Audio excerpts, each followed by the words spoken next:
Hej alle sammen. I dag vil jeg vise, hvordan jeg glætter mit hår.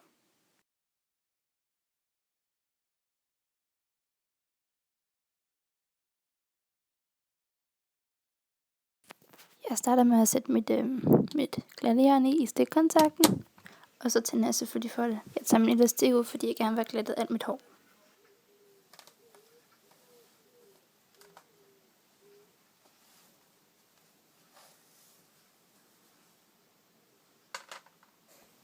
Så begynder jeg så at rene mit hår, så falder knuderne ud.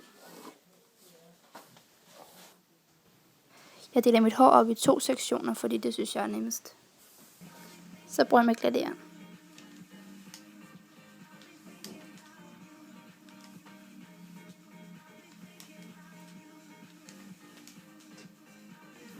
Jeg sætter mit hår op i en elastik, fordi det synes jeg er nemmest, så det ikke går ned i hovedet på mig hele tiden.